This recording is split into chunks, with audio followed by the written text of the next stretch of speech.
If you'd like to remove your Hawkeye Q2 insertion tube and exchange it for another one, then you're in the right place. We'll show you in this video how to do that. The tools you'll need is just a regular flathead screwdriver and a Torx number 8, which will be in your case. So grab your insertion tube, your scope, the one you want to remove the insertion tube on, and we're going to take out these rubber feet.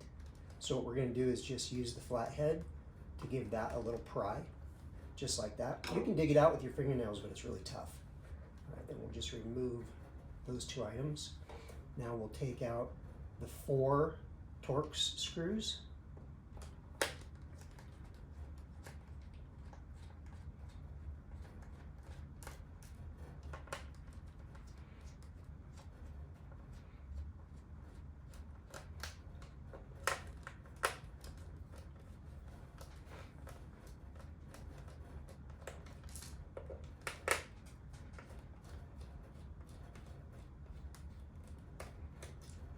Okay, all 4 of those are loose. Now what we'll do is we'll support the insertion tube with this hand, push on the joystick with the other one, pop that out.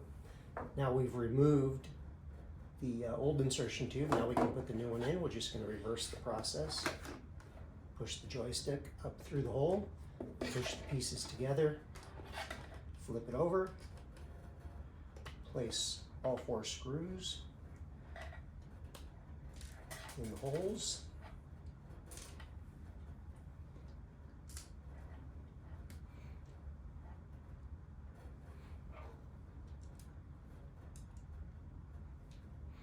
Then we'll tighten these all down.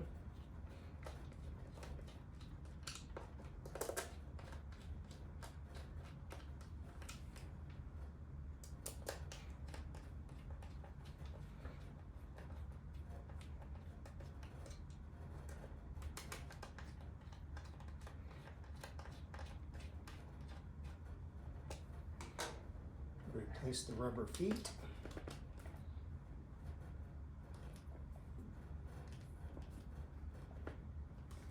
Okay, and you're all set. Now there's at least 3 reasons why we'd want to replace this insertion tube. 1, we've damaged it, so we'll replace it with a new one. 2, maybe this is a 4mm by 1.5 meter and we want to go to a 3-meter insertion tube. There's another reason. And a third reason would be maybe this is a 4mm by 1.5 meters, but we want to go to a 6mm by 1.5 meters. So there's several reasons why we'd want to replace just the insertion tube and not the entire Hawkeye Q2. Thank you very much.